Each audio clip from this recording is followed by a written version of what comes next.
Emanuel, ele não gosta muito de brinquedos. Ele não se apega. Então ele gosta de desenhar, ele gosta muito de desenhar, de pintar, ouvir música, ver televisão, Jogar bola. né? E jogar bola. Essas são as atividades que ele mais gosta. Mas o hiperfoco dele mesmo é em desenho. Ele gosta bastante de desenhar. O primeiro desenho da minha pasta é normalmente eu, né? Ó. Eu. Esses são os desenhos que eu mais gosto. Eu gosto de anime, essas coisas. Ó, tem esse daqui. Não, que é esse? Ó, no Luffy de novo. Só desenho mais Luffy, eu não sei porquê. Quando o Manu era pequenininho, ele aprendeu a falar no período certo. Então, ele falava normalmente e começou a regredir na fala com uns 3 aninhos. Ele começou a gaguejar para falar. Então, aí a gente começou a procurar a ajuda médica. Procuramos uma fono e ele ficou por muito tempo fazendo terapia com a fono. Só que aí chegou um momento que a fono falou: mãe, eu sozinha não vou conseguir mais ajudar o teu filho, porque ele não tá evoluindo. Então, ela pediu pra gente procurar uma neurologista infantil para fazer alguns exames. Outra coisa que a gente pode destacar também é que a gente reparava que ele caminhava na ponta dos pés. Então são coisas que foram acrescentando às nossas suspeitas. Meus chutes. Tipo lá na hora de chutar, eu dou o goleiro, né, mas tá lá conversando, né, e daí enquanto eu já chuto direto, sem ele ver. E daí, teve um dia que eu fui de longe, mas o gol era aqui. E eu tava aqui. Eu chutei forte que a bola foi assim, ó. No ângulo, assim. E o goleiro não conseguiu pegar. É sério. E foi verdade ainda. Golaço. É. Verdade ainda. O diagnóstico, ele demora, né? Porque é uma série de exames físicos e neurológicos que tem que passar por várias especialidades. E aos 7 anos foi fechado o diagnóstico completo do Emanuel. Tem o TDAH, o autismo, e o ano passado foi fechado o diagnóstico também de dislexia. Então, algumas comorbidades que acompanham o autismo, né? Que ele nunca vem sozinho. Aqui é pacote completo. O pacote é completo. A gente sabe ali, né, isso vem sendo cada vez mais difundido, que o autismo, ele faz parte daquilo que a gente chama de deficiência oculta, né? Então, ele não tem, assim, uma cara, um rosto, um sinalzão lá dizendo, né, eu sou autista, né? Mas a gente já sabe, né, existem alguns sinais que são amplamente difundidos e isso tem possibilitado diagnósticos cada vez mais precoces, né? Então, alertar ali para alguns sinais, como, por exemplo, baixo contato visual, a criança não sustenta contato visual por muito tempo, ou por isso você precisa ser muito motivador para ela fazer contato visual. A criança que já está um pouquinho maiorzinha e ainda não está usando uma comunicação verbal ou até mesmo não verbal para estabelecer, né, um contato. Então, a criança que não aponta para pedir as coisas, que não dá um tchau, que em vez de apontar para pedir, ela pega da mão do adulto, usa esse adulto de ferramenta para fazer as coisas. A criança que tem alguns comportamentos mais repetitivos, numa frequência grande o suficiente para chamar atenção. Então começa a ficar girando objetos pela casa, explorando partezinhas redondas, né, giratórias de objetos, hábito de empilhar, enfileirar, seriar por cores, tamanhos, né, os objetos, ou interesses muito grandes em determinadas coisas, né? Ah, que lindo que meu filho gosta de letra, número com 2 anos. Isso não é esperado para essa faixa etária. Então, isso pode ser um interesse muito específico em determinadas coisas. Mas o marco, né, principal é a dificuldade na interação social. Então, se você está percebendo alguns desses sinais, é muito importante que você procure avaliação especializada para uma intervenção mais precoce.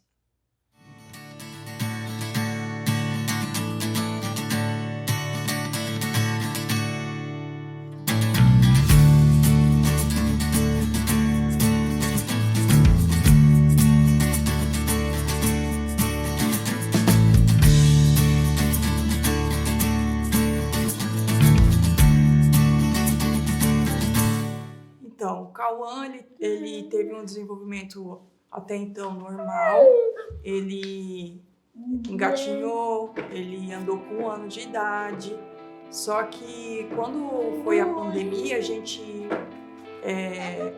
foi descobrindo assim, que ele não estava falando, poucas palavras, pela idade dele, né, 2 anos, 2 anos e meio, né? E aí ele tinha pouco contato visual, não apontava, a gente chamava pelo nome e ele não olhava, né? Mas a gente pensava, será que ele tem algum problema na audição? Sempre foi a nossa dúvida, né? E não, porque quando ele escutava os desenhos, ele corria para a televisão para ver a buzina do carro do meu esposo, ele corria para o portão. Então a gente achava estranho, né? E aí, como era a pandemia e estava muito, os médicos, muita restrição, tudo era online, a gente conseguiu uma fono em Itajaí para vir até aqui em casa para tirar as dúvidas, né?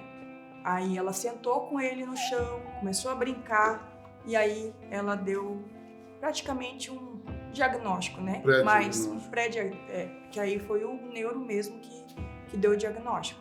Ela falou assim, Silvana, o Cauã tem bastante características de autismo, então eu vou te encaminhar para o neuro. Em geral, não tem uma fala pronta, estruturada, né? Você vai ali desenvolvendo a habilidade de ir sentindo a família. É muito importante a gente se colocar à disposição, a gente dispor um tempo da nossa consulta para um processo de acolhimento, porque afinal, né, eles vão sair dali com um papel, um laudo, que vai mudar toda a estrutura de vida deles, desde de rotinas, né, a quebra grande de expectativas em relação ao que esperar dessa criança aí nos próximos meses e anos de vida. Então, eu sinto assim que a gente vai crescendo juntos nessa abordagem a cada consulta, né? No início da minha carreira, era até muito difícil de eu dar esse diagnóstico, aquilo me acabava, assim, eu saía destruída das consultas, mas ao longo do tempo, conforme, né, essas famílias iam voltando e a gente ia vendo que elas vão amadurecendo nesse processo de aceitação e vivendo a verdadeira experiência de inclusão, né, que envolve a aceitação, isso vai facilitando tanto para o médico nesse momento, né, de noticiar o diagnóstico, e ao longo do tempo a família também, né, vai tornando esses processos mais suaves, apesar de todas as dificuldades que a gente ainda encontra, né? Mas é uma abordagem extremamente dinâmica, tem famílias, né, que aceitam mais fácil, tem famílias que vão passar por um processo de negação muito grande, um luto, né, de tudo aquilo que eles esperavam que ia ser e não é, né? Então é muito lindo até, assim, a gente acompanhar, né, as belezas desse crescer das famílias no processo diagnóstico. Inicialmente foi um baque, né? É o luto que fala, né? A gente saiu de Blumenau, chegamos aqui em Pissarros, mudo. A gente ficou, e agora, né? O que vai acontecer? Primeiro a gente teve que assimilar um pouco, né, a notícia, né, de receber um diagnóstico de autismo, né? Porque até então, até aquele momento, nunca tinha convivido, nunca passei por uma pessoa ou convivido com só autista, certo? Então, foi complicado. A gente vindo lá de Blumenau, pensando, né? Como vai ser agora, daqui para frente. Sim, o andar de bicicleta foi o ano passado, em janeiro de 2023. A gente já estava treinando ali na físio também, né? Na clínica, o pedal, né? E em janeiro aconteceu que, de repente, ele com um outro amiguinho autista, eles estavam disputando ali quem ia chegar primeiro, só que o Cauã tinha só aquela meio pedal, assim, sabe? Ele não dava aquele giro. E aí, naquela competição, 1, 2, 3 e já, ele pegou e começou a pedalar, pedalar, pedalar. Eu falei, meu Deus, não acredito, né? E aí a gente colocou ele na rua e ele começou a andar. Isso foi um avanço, uma alegria pra gente, porque eles têm muita dificuldade nessa parte motora, né? De pedalar, olhar pra frente, né? Então, foi um avanço, assim, enorme. E ter a autonomia, né, que ele tem hoje de tomar banho. Às vezes ele chega da praia, ele já vai tomar banho, sem a gente avisar, entendeu? Ele já sabe que ele tá molhado, que ele tem que tomar banho, né? Pra trocar de roupa. Então, ele tem essa autonomia, eu acho muito interessante também, que foi um passo, assim, que a gente venceu, né? E com essas terapias intensivas, assim, principalmente de terapia ocupacional, que é muito importante nessa parte, né? De troca de roupa, né? Tomar banho, ter essa autonomia. Então, assim, cada detalhe é um avanço, é uma alegria pra gente, né? Lobo. Lobo, abre. Isso. Deixa a mamãe ajudar você. E o que, lobo? Ó. Pronto. Mostra o outro, Arthur. Não é foto. Pronto. Prontinho. Pronto. Pode guardar. Quer mostrar outro bichinho? Bichinho, sim. Mostra outro bicho ali dentro. Vamos tirar tudo fora aqui? Bota aqui em cima da cama. Pra mostrar pro titio. Pode deixar aí. Tira aqui, ó. Bota aqui. Pega os bichos lá. Ali, ó. Bota aqui pra mamãe. Isso. Pega o outro lá. Ó. Fica lá em pé. Aqui, ó. Pega lá outro. Isso. Vai, mamãe segura. Pega mais, pega mais. O titio quer filmar lá, ó. Fazer um filme. Olha quanto bicho. Olha aqui o bicho. Olha que legal. Pega. Que isso? Que isso? É verde. É verde. Ai, que lindo. Posso dar um beijo? Sim, pode. Pronto. Ah, meu Deus. Que isso? O Ed. O Ed. Que mais? Que isso? Não sei. Não sabe? Ele Tá com bom. 2 anos, mais ou menos assim, ele não falava, né? Inevitável a gente comparar com outras crianças, né? De mesma idade. Então a gente olhava que as crianças já estavam falando palavrinhas, frases, e ele não falava nada. Só fazia alguns sons, alguma coisa assim. Não tinha muito contato visual. E a gente começou a achar estranho aquilo, né? Então a gente começou a procurar alguma resposta, né? E uma das coisas foi isso aí. A própria médica, na época, ela encaminhou ele para fazer um teste auditivo, que crianças que têm problema de audição, elas têm alguns comportamentos semelhantes ao TEA, né? E então a gente faz, por exclusão, né? A gente faz vários exames para excluir outras patologias. E então foi assim que a gente foi chegando até o diagnóstico final, né? Olha pra mamãe. Vamos mostrar as linhas? Sim! Pega a sacola lá pra mostrar a linha. Pega a sacola. Você só pediu rodar. Abre. Você só pediu rodar. Que legal. O que é isso, Arthur? E a linha? Você só pediu rodar um filme? Você só pediu rodar mesmo roda. Oh, meu Deus, que legal. Você só pediu rodar. Uau! Ah, deixa eu ver aqui. Deixa eu ver aqui. Arruma. Isso, vai. Todas essas linhas de quem? Cores. Cores. De quem é? 1, 2, 3, 4, 5, 6, 7, 8, 9, 10. Ah, é do Arthur? Sim. Que cor é essa? E o preto. E o cinza. E o verde. Ah. E o roxo. Ah, E o marrom. é porque quando a gente deseja ser pai, deseja ser mãe, deseja constituir uma família, o que você quer como pais, né? Você quer colocar um filho no mundo para ele ser feliz, ser independente, para ele conquistar esse mundo, né? E quando um pai e uma mãe recebem o diagnóstico de qualquer doença, né? Claro que o autismo não é uma doença, é uma condição, mas quando recebe o diagnóstico, seu filho, digamos, tem algum limite, né? Dentro do espaço na qual ele vive, existe uma frustração, né? A gente fica nos perguntando, né? O que a gente fez de errado, né? E principalmente para nós mulheres, porque somos nós que ficamos 9 meses com esse ser dentro da barriga. E eu fiquei me perguntando muito assim, o que eu fiz de errado?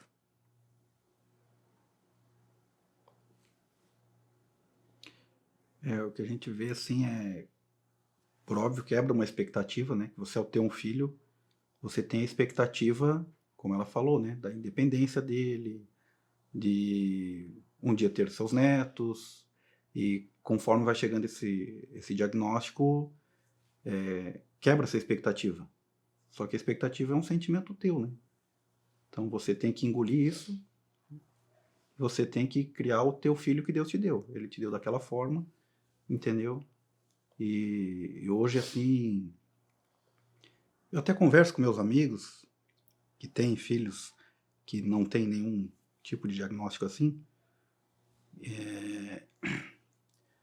e falo assim que o Arthur é um presente para nós, entendeu? Ele ensina a gente a dar valor a pequenas coisas, porque às vezes você vai chegar e comentar com teu filho, tá fazendo tal coisa, e às vezes eu fico feliz que meu filho fez uma pequena coisa. Ele tá lendo. Ele tem 12 anos, mas meu filho com 12 anos já faz isso, já faz aquilo. E eu me alegro dele ler uma frase.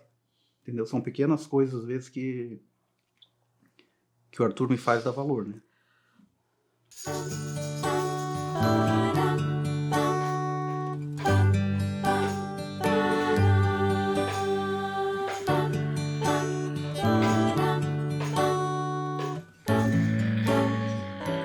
Ela está tendo excelentes avanços, né? Na parte de comunicação. Muito do comportamento que ela tinha de irritabilidade provinha de ela não conseguir se fazer entender.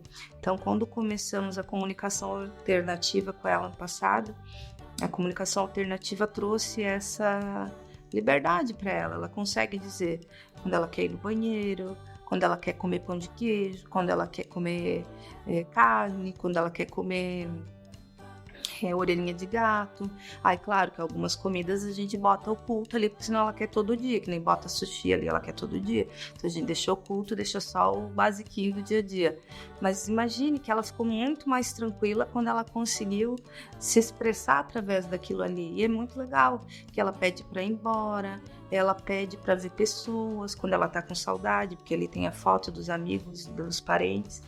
Ela pede a sala da terapia que ela quer, ela pede sala 6, ela pede o dia que ela quer ir na ecoterapia ou cavalinho, que se chama vaqueira, e tudo isso para ela trouxe uma grande liberdade. Existe a baixa, a média e a alta tecnologia, tá? Então eu trouxe algum exemplo para você.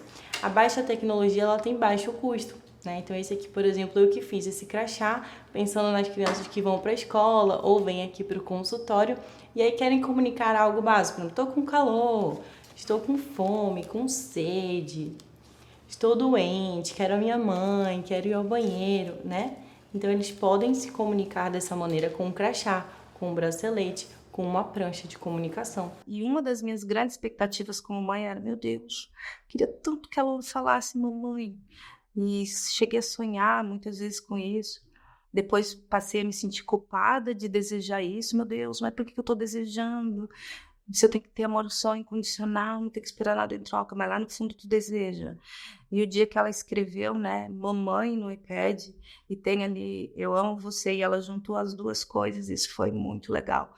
Porque eu entendi, aprendi que existem várias formas de se comunicar. E a fala é apenas uma dessas formas. E ela se faz entender através da comunicação alternativa. E isso é muito legal. E eu agradeço a Deus por ter tido uma filha autista numa época que tem tecnologia para nos auxiliar. Porque por muitos e muitos anos, infelizmente, os autistas nível 3 do suporte não tinham direito sequer a estar vivos. Então, muita gratidão por conseguir, com muita luta, muito esforço, oferecer o mínimo que ela precisa para se desenvolver. Então a gente tem alguns softwares que a gente usa, no caso esse daqui, a gente usa o TD Snap, e aí você vai escolher qual vai ser a melhor metodologia para aquela pessoa, né? Então existem várias, a gente vai determinar essa metodologia através de uma matriz, de uma avaliação, para entender o nível de comunicação, de pragmática que aquela criança ou indivíduo apresenta, e aí a gente vai determinar qual a metodologia. Tá? Mas aí precisa de um sistema, um software, para a gente colocar aquela metodologia dentro e conseguir ajustar. Então aqui, por exemplo, isso aqui vai ser a voz daquele indivíduo, tá? Então a gente vai adaptar, personalizar para ele, para o dia a dia, para o cotidiano, para o vocabulário. No caso, esse daqui é de uma menina, uma criança não verbal, né? Então a gente adaptou pensando nela, pensando na rotina, nos gostos, né? Então ela pode comunicar, por exemplo, eu quero comer, eu quero brincar, né? Então isso aqui é uma fala básica, isso é uma página inicial. Mas aqui vem abas com várias categorias que ela pode estar utilizando. Então, por exemplo, banheiro, comida, bebida, e daí tem a rotina alimentar dela aqui. Então, tá na hora do lanche, o que ela gostaria de comer, enfim, as pessoas, tudo.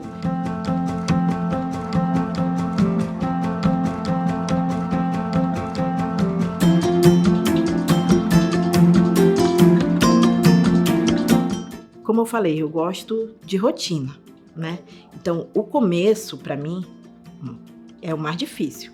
Mas depois aquilo passa a ter um padrão para mim, de rotina, né? Eu me acostumo com os alunos da sala, com o ambiente da escola, com as coisas que eu preciso fazer. E a escola, por mais que seja um ambiente com muitas pessoas, é tudo muito planejado. Então, eu acredito que até a minha profissão como pedagoga gosta de fazer o quê? Planejamento. Tudo é planejado. No começo foi bem difícil, muito difícil. Por mais que eu sempre trabalhei com a educação especial, por mais que eu tenha um filho autista, né? Eu sei o quanto ainda existe um preconceito em cima disso, sabe? Como eu falei na frase, né? A gente não pode abolir as diferenças, porque as diferenças elas existem, não tem como abolir. Nós temos que aceitar as pessoas com as diferenças que elas têm. E isso ainda é muito difícil, sabe? Então, eu passei por um período que eu ainda estou caminhando dele, que é o período do luto pós o diagnóstico, né? Aquilo de você não querer aceitar. Eu achava que alguma coisa tinha dado errado. Eu queria fazer nova avaliação, eu queria procurar outro médico, sabe? Não aceitava assim. Não por preconceito meu, mas por medo do que eu ia enfrentar depois disso.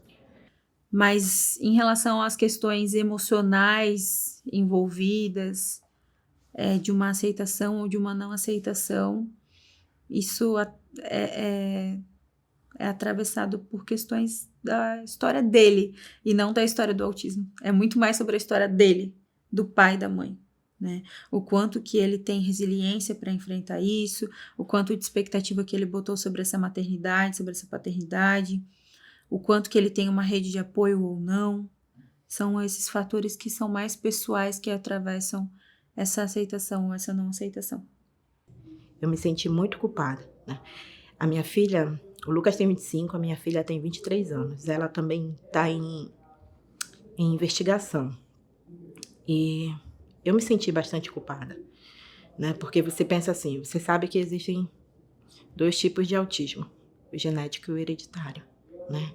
E é difícil, o começo é muito difícil, sabe? As pessoas, a gente só sabe mesmo a gente que passa. E eu conheci os dois lados. Eu conheci o lado mãe, eu conheço o lado fora, quando você convive com pessoas que não têm, como no ambiente de trabalho, né?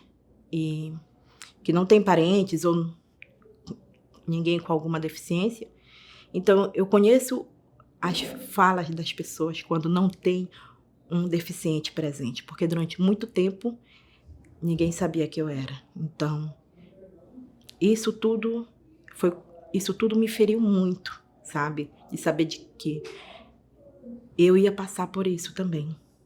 Famílias que têm crianças autistas, geralmente, elas enfrentam vários processos psicológicos difíceis, desafiadores. A gente tem vários estudos aí que falam de uma eminência muito grande de casos de depressão, de suicídio, até alguns na mídia nos últimos tempos. Isso é uma realidade muito comum e que atravessa toda a terapia. Então, não tem como eu exigir, por exemplo, de uma mãe que não está bem, que não está saudável emocionalmente, que ela se dedique demasiadamente à saúde do filho. Ela precisa estar bem. Então, a gente é terapeuta do filho, mas a gente tem que ter esse olhar também e saber o momento de chamar ela e encaminhar ela para a psicoterapia. Não, mas agora eu não posso, agora é hora de eu cuidar do meu filho. Não, mãe. Agora você precisa cuidar de você. Você não vai conseguir cuidar dele se você não estiver bem. Então, é isso. É só isso e é tudo isso.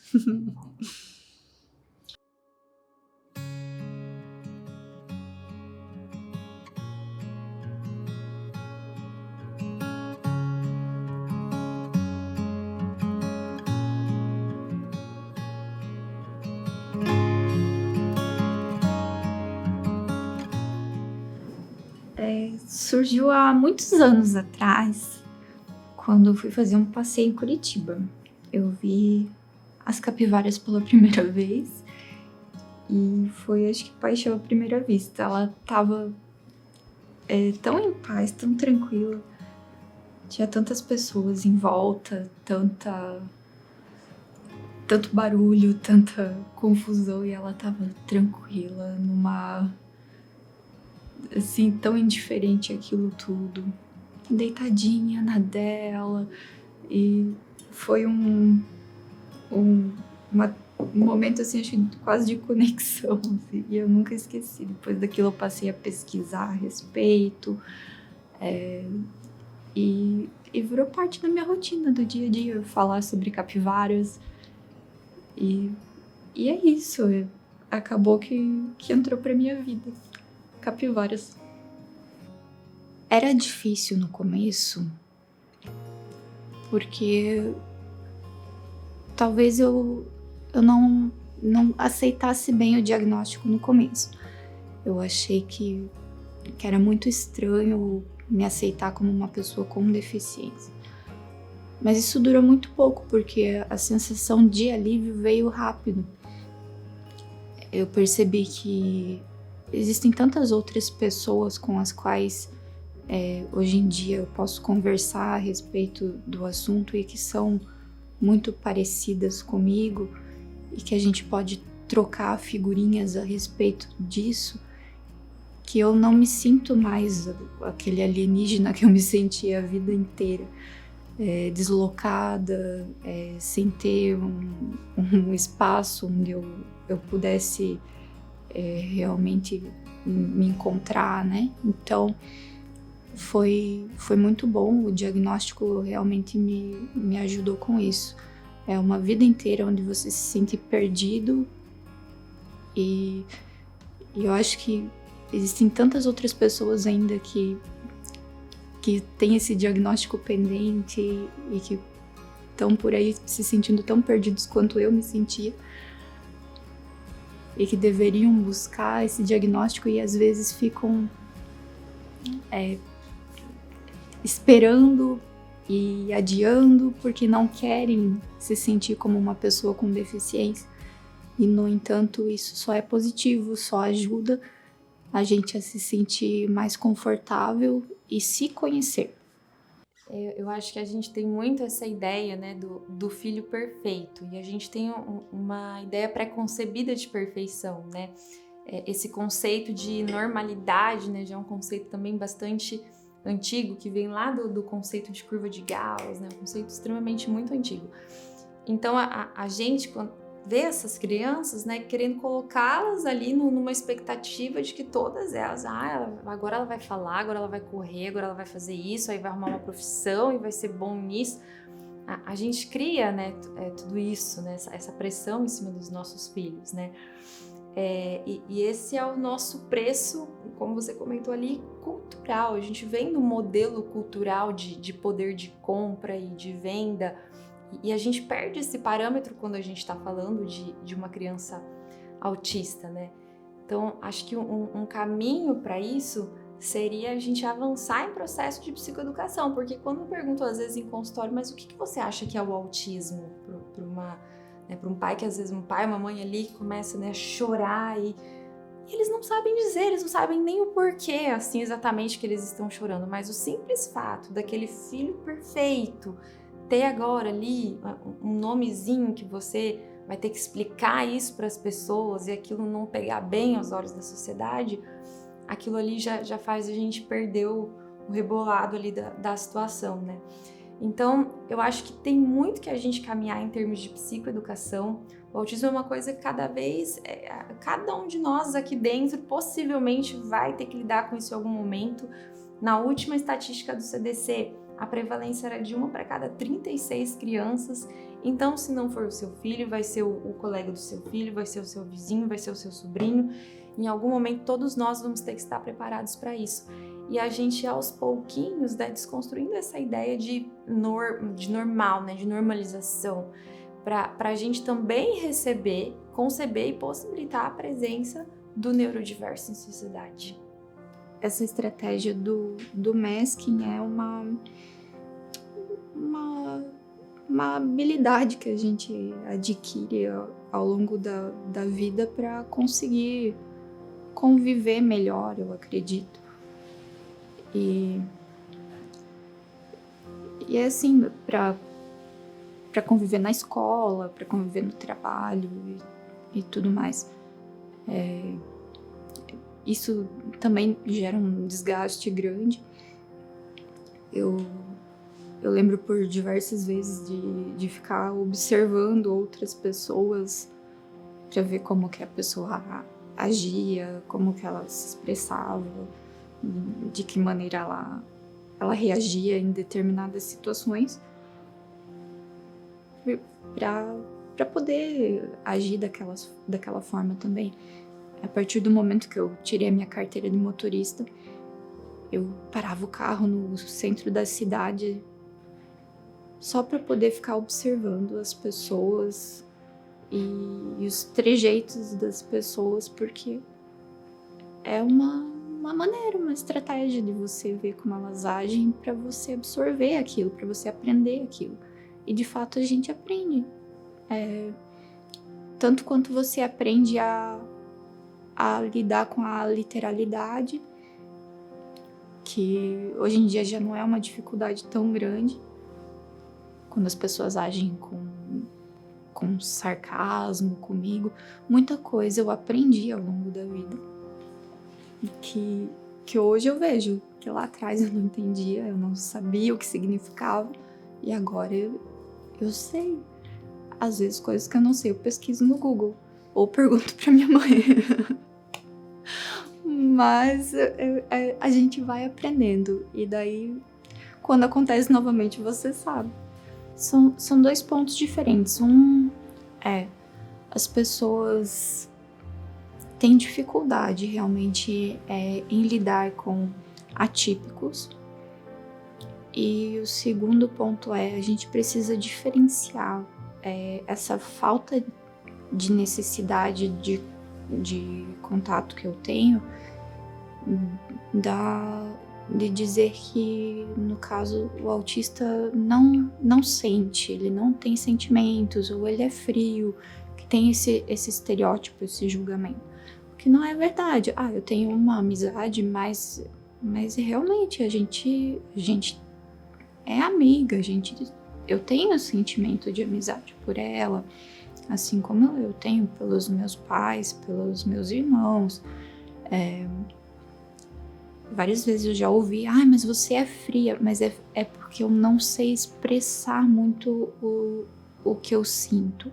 E por muitas vezes eu confundo os meus sentimentos, eu não sei muito bem o que eu tô sentindo, mas isso é por conta de outra questão que tá ligada ao autismo.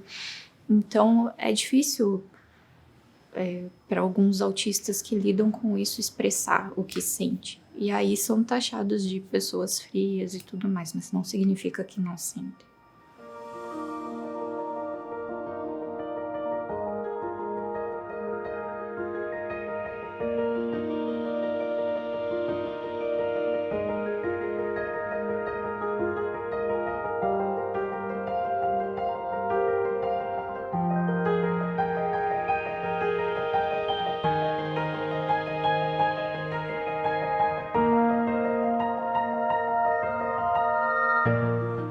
Foram muitos vômitos, foram muitos dias assim de choro, de desespero, de achar que, meu Deus, não vai dar certo nunca. E deu certo, então hoje ela come. Domingo agora, no almoço, pela primeira vez, eu sempre tentei ofertar churrasco para ela, que a gente às vezes faz, e ela aceitou com maionese, que é uma variação da apresentação da batata. E foi muito legal, porque só a gente tá ali constantemente para entender que isso foi uma vitória. De passar 6 anos e meio, a gente ficou oferecendo fruta para ela, e nada, e nada, e nada. Um belo dia, ela abriu a banana e teve interesse, e amou a banana, e agora só quer saber da banana. Então, assim, a gente tem que caminhar muito, a gente tem que buscar muito conhecimento, tem que se atualizar, né? E a gente precisa realmente de um mundo inclusivo de verdade. E eu acho que daqui a alguns anos a minoria serão as pessoas típicas. E a maioria das pessoas serão atípicas e nós trabalharemos para eles, porque eles são mais inteligentes que nós. E é verdade. Se você sair um pouco do Brasil e você começar a olhar, a pesquisar nível mundo, nós estamos engatinhando ainda, né, com a forma de tratar, a forma de enxergar, né? E a gente vai ver que a gente realmente presume muita competência. Então a sociedade precisa entender que nós estamos aqui, né? Eu digo nós autistas, né? A gente está aqui, a gente precisa ser entendido. Claro que eu sempre digo que nós estamos numa via de mão dupla, porque existe o indivíduo autista que não tem cara, né? Que a pessoa não tem traços físicos, né? Isso é um comportamento. E nós temos a sociedade, que a sociedade também não tem a obrigação de saber. A gente tem que... O que é nosso trabalho como associação? De fazer com que a sociedade conheça, saiba identificar. Hoje, muitas vezes, a gente percebe que os autistas estão sendo identificados, né? Com um cordãozinho de girassol ou um cordãozinho de quebra-cabeça. As pessoas, muitas delas, não sabem o que significa. Então, esse trabalho que nós estamos fazendo, quando você vê um indivíduo com um cordãozinho de girassol ou quebra-cabeça, significa que ele tem alguma condição oculta, né? Que visualmente falando, você não consegue identificar, como um cadeirante, um síndrome de Down, né? Então, a sociedade também, muitas vezes, a gente culpa muito a sociedade. Porque meu filho foi na fila do mercado e não tinha fila preferencial, ou ele não foi atendido da forma como eu gostaria que fosse. Mas também aquele comércio também não tem a obrigação. Como é que vai saber, né? Temos que ser coerentes de todos os lados, né? E eu costumo dizer que a gente tem que orientar, a gente tem que mostrar para a sociedade que eles estão aqui. E não é uma questão de rotular, não é rótulo, é uma questão de a gente dizer sim, eles estão aqui. E nós como pais, a gente tem a obrigação de mostrar e ensiná-los, né? A sociedade que eles estão aqui, eles são desse jeito. faz parte, né, do nosso processo de construção individual e como sociedade pensar no outro também, como a gente pode fazer para melhorar para o outro também. Isso também é auto-melhoramento e isso é ganho social para todos nós. Então ele tinha que ser enxergado como parte do time, como parte normal do processo. Embora seja uma minoria, ele está ali e ele tem senso de importância tanto quanto nós.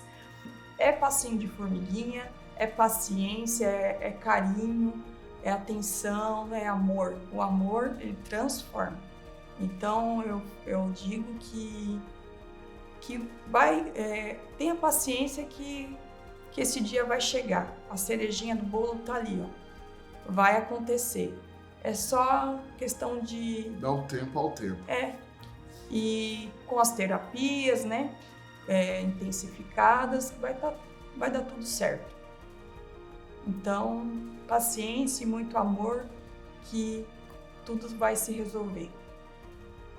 Existem tantas pessoas com diagnóstico pendente e é um alívio tão grande quando você sabe e busca informação e começa a se entender. E é libertador. Eu não posso falar das pessoas, né? Eu posso falar de mim. Eu espero poder continuar trabalhando com a educação especial, que para mim é a minha paixão. Não consigo me ver fazendo outra coisa, né? Eu quero me especializar mais, compreender mais, poder agregar mais para que outras crianças possam ter as oportunidades que eu não tive, que meu filho não teve. Porque hoje a gente sabe que cada pessoa tem, cada autista, cada criança com deficiência, ela tem as suas capacidades, né? Ela tem as suas limitações, mas tem suas capacidades. E que se você, principalmente uma criança com autismo, se você ir em busca de um tratamento correto, quanto mais cedo possível, os prejuízos para a vida futura vão ser menores.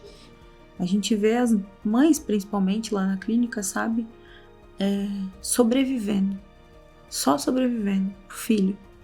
Perderam a autoestima, perderam a independência. Tudo é aquele filho. E essa conta não fecha, não bate, sabe? A gente de fora consegue olhar isso com mais clareza. Eu entendo que de dentro é mais difícil. Mas se eu ouvir isso mais uma vez e mais uma vez e mais uma vez possa ajudar, eu acho que é isso que os pais e as mães precisam ouvir. Que a gente precisa estar bem, a gente não consegue ajudar ninguém. Até uma frase que eu ouvi esses dias que fez bastante sentido, tem tudo a ver com isso, é que quando a gente tá no avião, a gente precisa colocar a máscara de oxigênio primeiro na gente e depois no outro. Porque se a gente estiver morrendo, a gente não consegue ajudar ninguém. Então eu acho que isso é o principal, assim, é que a gente se compadece muito disso e a gente deseja muito que essas famílias, elas cuidem delas também. Não desistam. Sigam, Nunca desistam. Sigam firmes. Sigam firmes. O amor vale tudo, o amor pelo seu filho. Vai continuar sendo seu filho, igual, só com uma condição diferente, uma condição que vai exigir mais, com certeza vai exigir mais. É uma criança atípica, então automaticamente a gente vira uma família atípica. Então não desistam, nunca. O amor vale, compensa tudo. É isso.